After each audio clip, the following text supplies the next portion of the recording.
questioning, but I'm going to move on to Mr. Borland's opening statement.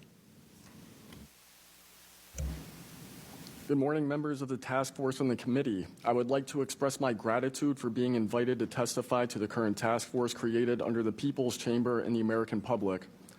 As an American citizen, veteran, and intelligence community professional, it is an honor and a privilege to serve under oath before you on behalf of our country. I speak for myself and no former agency or company I have been previously affiliated with. My name is Dylan Borland, a former 1N1 geospatial intelligence specialist for the United States Air Force in an active duty enlisted capacity from 2010 to 2013. I've also been employed with BAE Systems and Intrepid Solutions as a senior analyst, expert in analyzing video, radar, and advanced electro-optical imagery for official identification of aerial order of battle as well as naval and ground order of battle. I'm a federal whistleblower, having testified to both the ICIG and AARO with direct firsthand knowledge of and experience with craft and technologies that are not ours and are reportedly operating without congressional oversight. Because of my direct knowledge of the reality of certain legacy UAP programs, my professional career was deliberately obstructed, and I have endured sustained reprisals from government agencies for over a decade. From 2011 to 2013, I was stationed at Langley Air Force Base, Virginia, conducting 24-hour operations via manned and unmanned aerial vehicles for Special Operations Forces in the global war on terror. During the summer of 2012, my team was on standby for weather, and I returned to my barracks on base, and at approximately 01:30, I saw an approximately 100-foot equilateral triangle take off from near the NASA hangar on the base.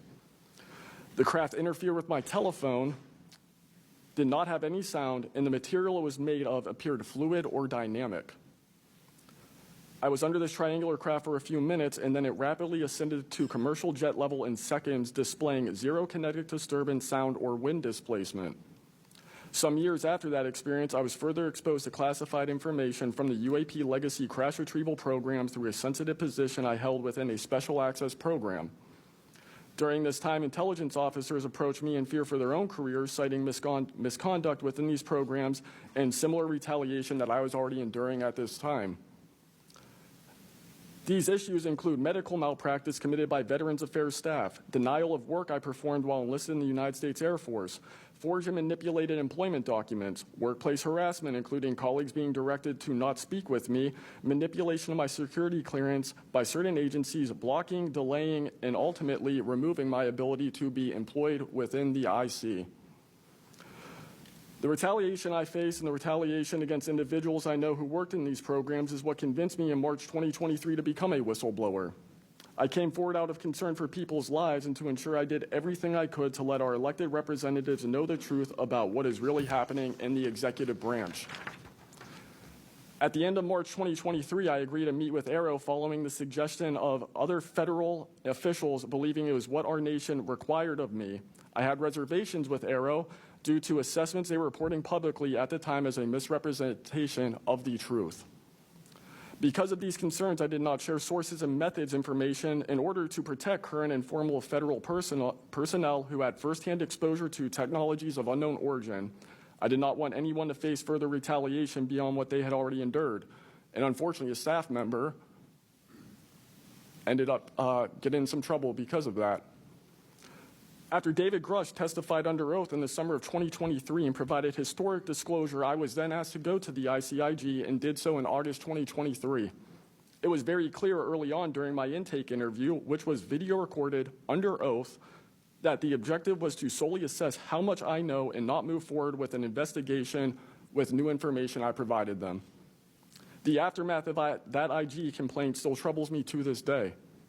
Since my ICIG complaint, I've been prevented from resuming prior employment and can confirm I'm still blacklisted from certain agencies within the intelligence community. In addition, multiple agencies attempted phishing attacks to assess what I had divulged to the Inspector General, including being asked to disclose details of my ICIG complaint during a CI polygraph for a position unrelated to UFO UAP matters as recently as November 2024. As I sit before you today, I and many other whistleblowers have no job prospects, no foreseeable professional future, and a nation every single one of us came forward to defend. Numerous individuals have come forward in various ways to reveal the truth of the UAP reality as patriots and defenders of our nation. yet many feel discarded, isolated, hopeless, separated from the country they serve. Efforts to rectify this situation for all whistleblowers have been difficult and troubling, and to my fellow whistleblowers and officials who know this information, I offer you my apology, something that I have never gotten, and I'm giving it to you. I swore an oath to the Constitution of the United States, an oath that demands truth and transparency for our democratic republic to function. Each day, these truths remain hidden from our citizens. Humanity drifts further from the principles our nation was founded to uphold. Each day, victims of crimes committed by agencies and companies maintaining this secrecy are denied justice is another day our Constitution is shredded. In 2023, Patriots provided this committee and the executive branch with undeniable proof of the UAP reality, and I commend your continued commitment.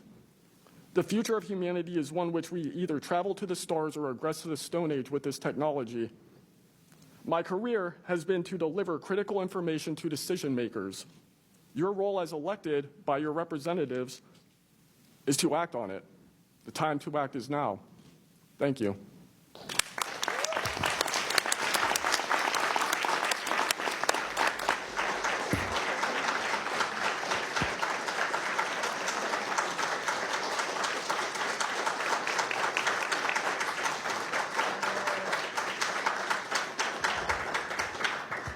Mr. Borland, thank you for your service to our country, and we appreciate you. And we are sorry about how you've been treated, and we will make sure that we try to rectify that situation.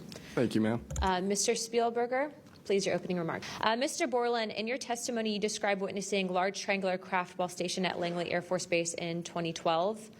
Can you explain what you observed in terms of size, behavior, and why you're confident it was not conventional technology? Great question, ma'am. So on the base, I lived in the barracks. There was a little smoke pit outside. I was there on the telephone and looking across to the flight line, and I see a white light pop up and stop about 100 feet in the air. I thought it was a weather balloon. I've seen tests from there before, weeknight, normal thing, not surprising. I actually finished my cigarette, and I began walking up towards the flight line. There is a track, and because I was on 3 months of night work, I would walk the track at night when we were weathered down. And as I began walking towards the flight line and the track, the light then flies across the base, across the flight line, and as it flies to me, a triangle manifests around the light. I can't tell you if it's active camouflage. I can't tell you if it appeared around the light, but I can tell you that it was a white light, and then it was a triangle. It stopped about 100 feet in front of me and approximately 100 feet above me. My telephone got extremely hot, completely froze, dead. I remember how thick it was. It was between 1 to 2 stories thick, equilateral triangle. I could never see the top of it, and the edges were 90 degrees. There were 4 lights in total, 1 light on each corner and a larger light in the center, 2 to 3 times the size of the corner lights. But what was really odd was the outside. The best way to describe it is like looking at a James Webb telescope picture where you have the colors and then the black background. So the craft itself was this black metallic flake paint, but on top of the craft was this gold, lava, plasma, some type of fluid going over and around the craft. I'm under this for about 2 to 3 minutes, and then the center light flashes 2 to 3 times, no sound, immediately shoots up to commercial jet level minimum, in my opinion, and I immediately feel static electricity all over my body, and then I smell the smell of after a thunderstorm or lightning storm, that really strong summer thunderstorm smell.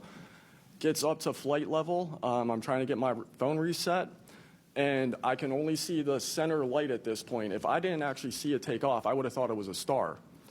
And then it hovers up there, and it begins to slowly move due east out over the Atlantic Ocean. I finally got my phone reset. The entire thing was about, from the time I saw the light pop up near the hangar until it took off out over the ocean, was about 15 minutes. And following up to that question, after you disclosed this information to the intelligence community, Inspector General, you were subject to phishing attempts and job blacklisting. How widespread do you think this is across the intelligence community for those who raise concerns regarding UAP programs? It's a difficult question to answer. I think prior to David Grush and people beginning this process of bringing people into awareness of the reality of these programs and certain things people have witnessed, probably extremely widespread. I think today there's still an issue, but because people are able to come before you and people are speaking out, I think it has been somewhat less. I would hope, though, that people would, because if this goes back into closed doors, this is going to get really ugly. What type of behavior have you witnessed from former AARO Director Sean Kilpatrick as well as his staff in relate to this information you provided to them? Did they ever try to classify this information as non-human technology? Good question. The problem with this is that I know what I experienced firsthand, and I know other things. I think the staff at AARO that I met with in March of 2023, I think they were good people doing the job they were told to do. I did not meet with Kirkpatrick. He was either not present or did not want to meet me that day. However, they did classify information about the reality of this subject, and it was very concerning because in my AARO MFR, they had actually referenced a former staff member that was the one who told me to go there, and they probably shouldn't have done that. And real quick before my time is up, and we might go to second round of questioning just so you're all aware, how important, given everything that you've seen and experienced, is the UAP Disclosure Act of 2025 in restoring both public accountability and trust?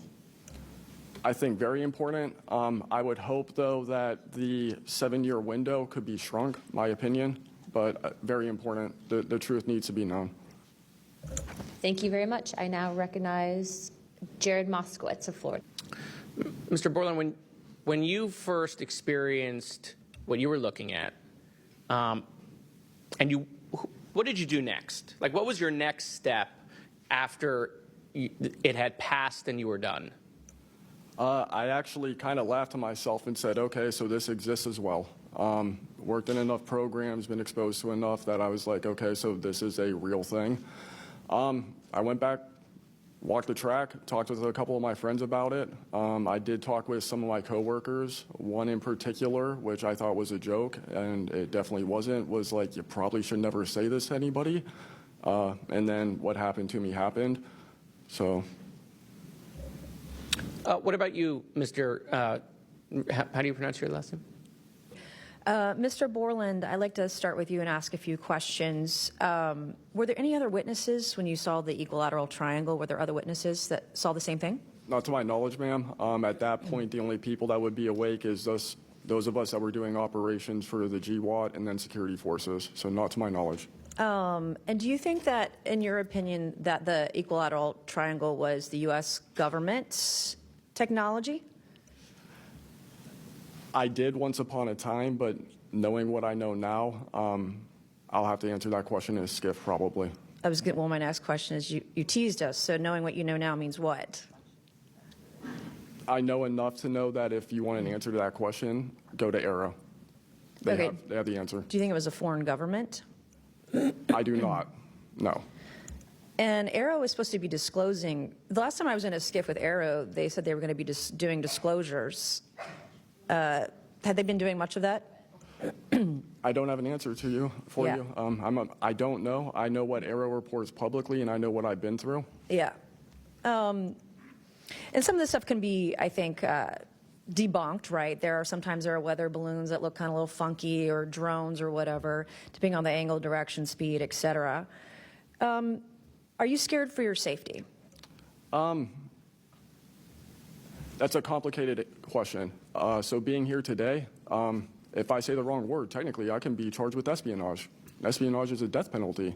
Whistleblowers have faced it. John Kiriakou, for example. I am not scared for my physical safety in the sense of an agency or company coming to kill me, but I have no job. My career has been tarnished. You know, I'm unemployed, living off of unemployment for the next 3-4 weeks until that's gone. So it's a complicated question. Have there been stories leaked about your life to try to discredit you in the public eye? As of now, I don't know. We know they did that to Mr. Grush. I am aware, yes, ma'am. They leaked his private medical information, horrific things. It is. Okay, you said in your testimony earlier with the chairwoman, you know other things. I guess that has to be mentioned in a skiff. It would. The other things. It would, pending I'm even legally allowed to speak on it, and the people in the room are even legally allowed to hear it. And is that, would we need to know the compartmentalized word, like what the code word is or the name of the program, the special access program, in order to even hear it? You have to know the word, right? I would The name of it, right? I would suggest that to be asked to DNI Gabbard and work with her for that, because I can't give you the answer on what is the requirement. This is what the U.S. government does, right? They compartmentalize the information. Only certain people know the name of the program, and if you don't know it, you can't get the information. If you don't have the name, you don't know what to ask for. Even when we're reviewing the budget, we go into a SCIF, we look at DoD budget and the budget of like black box programs, and we don't know what we're looking at because we don't know what these programs are. Is it a way for the government to hide from Congress what's really going on and where the money's going? In my opinion, absolutely yes. You mentioned, too, in your testimony earlier that, quote, you went to speak with the government and they said somebody's name, a colleague's name, and you said they shouldn't have mentioned that staff person's name. What does that mean? A Senate staffer who is the one who helped me get to AARO recommended me I go there, gave me the email and the phone number because I could not find that information at all at the time. In fact, I believe you guys have talked about how AARO didn't even have a website for quite a period of time. We were told they were going to do disclosures, both what they've debunked, because some of it can be debunked, and then what they haven't been able to debunk. And to my knowledge, it hasn't been a thing. I only have 1 minute left, so Mr. Knapp, we're definitely going to you. News to tell you, Dr. Borland, as a geospatial intelligence officer, have you seen classified data indicating UAPs operate in restricted U.S. airspace, and has that information been withheld from Congress? I have not in U.S. airspace. That is intelligence oversight, so I did not have domestic authorities. After filing your Inspector General complaint over retaliation inside the Pentagon's UAP office, did you receive any kind of protection or just more retaliation? Within the IG or AARO, ma'am? Either. AARO, they went after the staff member and classified everything, shut that down. The IG, to this day, I don't even know if my complaint's active. I know my attorney that represented me was very, very, very concerned, and the best of my understanding, I was determined credible, not urgent. And do you think that experience would suggest that the internal UAP investigations may be compromised? Possibly. I mean, it's so hard because this goes back to people doing the job they're told to do, and very few people are going to want to give up their careers, 20, 30-year pension, get rid of their kids' health care, get rid of their house. It's possible, yes. Yes. Thank you very much, Dr. Borland. Mr. Spielberger. Lastly, Mr. Borland, in the classified realm, have you been exposed to undeniable confirmation of NHI technology? And then my second question is Base Systems involved in any way with reverse engineering exploitation of non-human intelligence craft? Yeah, we're gonna have to have a conversation this SCIF for that. Whether I'm legally even allowed to answer that, and whether you're even allowed to hear it, sir. Okay. Again, you can sense our frustration, and so I just want to thank you for coming forward. We will continue to fight because look, this is about making sure that this government belongs to the people and restoring the republic the way it was intended to be. I'd like to start with asking the witnesses, Mr. Nusatelli, you were in the Air Force, right? Yes. Did you believe in UFOs prior to your encounter? I've always been interested. Okay. Yes. Chief Wiggins, you're currently in the Navy, is that correct? Correct. Did you believe in UFOs before your encounter? I did. I'm from Las Vegas, and I've watched George Knapp my whole life. Okay. What about you, Mr. Borland? I have always been open to where facts go, so. Were you guys scared or hesitant to come forward and tell your story because of fear and believing that you might be reprimanded or ostracized from society because of your stories? Mr. Nusatelli? Yes, absolutely. I probably would not have come forward if I didn't have documentation to prove some of my story, and I also wouldn't have come forward without the people that paved the way for us in, the first congressional hearing. Chief, what about you? Once I got the okay from the Navy from top down, that gave me a level of relief. Prior to that, I didn't have any thought left or right of that, but thanked the Navy to give me the go-ahead, and that gave me the relief that I would not have any level of reprisal or anything happen to me. Mr. Borland, how about you? Absolutely. I mean, after I went through everything, it was pretty clear that I caused a major issue in the executive branch, so I did what I was supposed to do, and that's why I haven't spoken publicly. That's why I'm happy to be here. This is how I wanted this to be done in regards to me. Mr. Borland, why do you think that you faced reprimand and discipline for your effort to come forward and be transparent about what you saw? About what I saw is the reason why I got into what I know and has been disclosed to AARO and the IG. And I think that information, well, it was labeled an extremely sensitive national security issue. Thank you. Mr. Borland, when you engaged with AARO in 2023, you noted that their public statements did not match the reality that you and others had witnessed. In your assessment, what were the key limitations of AARO? I would put it to you this way. The statement AARO has made is scientific evidence of extraterrestrials. Scientific evidence requires a scientific control. Extraterrestrial is an entity on another planet. The only way to scientifically prove extraterrestrial is we have to go to that planet, acquire technology, bring it back, and compare it to what we have here. So you're saying they won't let anything out because, or they won't come forward unless they confirm that unless they go to the planet and confirm where its origin is? That would be scientific evidence, yes. And by that statement, AARO found no scientific evidence of extraterrestrials is basically, I don't want to call it a psyop, but a misrepresentation, because we do have things. But making that statement is not technically a lie. It's a misrepresentation of the full truth. Thank you. Madam Chair, may I, just since we're on that topic real quick, how do we get to these other planets? How do we pass the Van Allen radiation belt safely? Good question for you. I cannot answer that for you. Thank you. I would now like to recognize Mr. Perry for 5 minutes. I think I'll start with maybe Mr. Borland. So you have a clearance, right? You're in uniform, you have a clearance. When did you leave service? What year? I left in 2013, February 2013. Who was the president, if you recall? 2013 would have been President Obama, sir. Wasn't President Trump, right? No, sir. Okay, so you have a clearance, right? You're serving in uniform, you have a clearance. Yes, Your sir. story, I think many of us are kind of picturing the scene. You walk out in the flight line, having a smoke, this event occurs.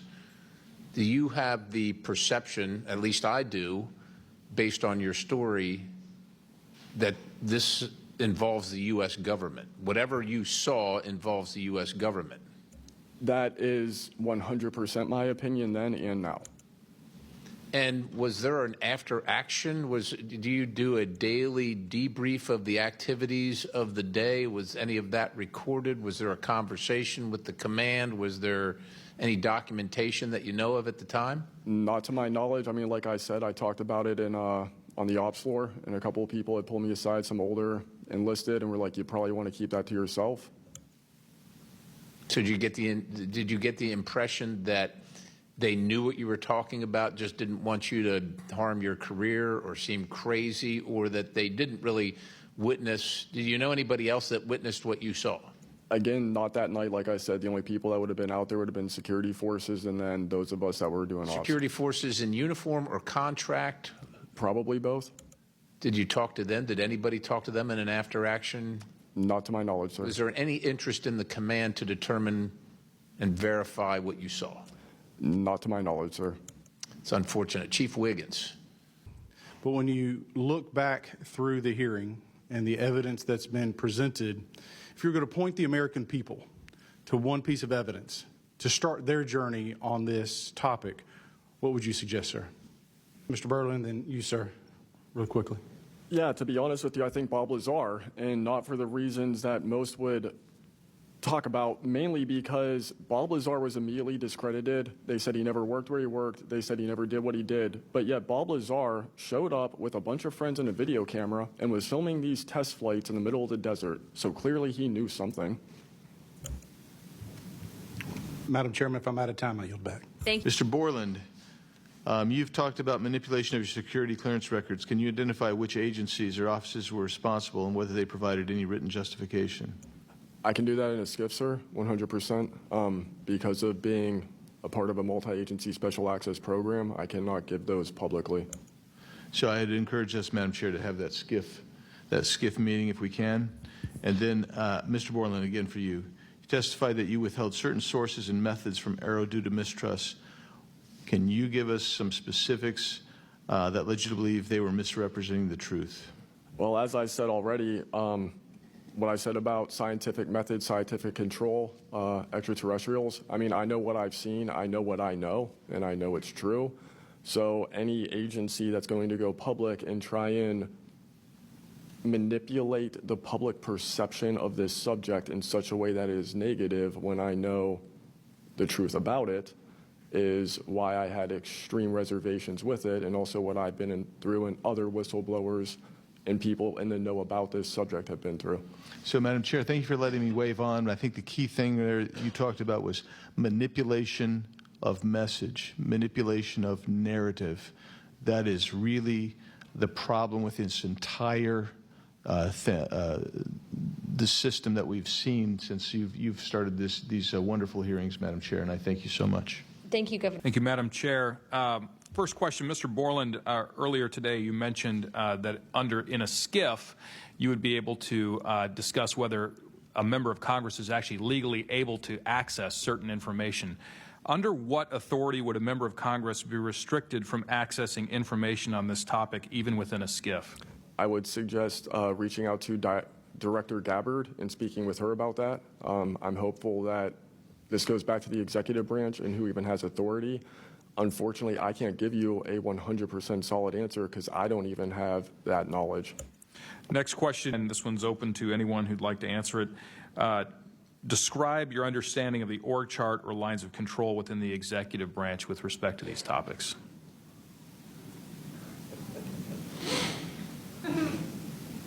And if you'd like to address that in a skiff, feel free to say so. That could work as long as I'm legally allowed to and you are legally allowed to receive it. Okay, while this is still rolling, Mr. Nusatelli, real quick yes or no answers. Are you aware of anything in the government, United States government arsenal that can split a Hellfire missile like this? No. And do whatever blob thing it did and then keep going? Nothing? Nothing. All right, how about you, Chief Wiggins? Nothing to my knowledge, ma'am. Okay, and how about you, Mr. Borland? I'd prefer to answer that in a skiff. Okay, does this video scare you guys? Yes or no? Yes. Wiggins? Yes. Nat? I had a different reaction. I was really happy that it got out. Thanks for providing Curiosity that, kills the cat. All right, Mr. Borland? Yes, for... Okay. All right, that is the end of my questioning. I'd like to now recognize Mr. Crane. Knowing you testified to AARO, are they obfuscating when they claim to have discovered no evidence of extraterrestrial beings, activity, or technology, and are they lying to the American public? As I said before, it's a manipulation of the public perception. The statement, scientific evidence of extraterrestrials, is a true statement. It is not the truth about what is happening and what we have. Would any of y'all like to comment on that further? Mr. Knapp?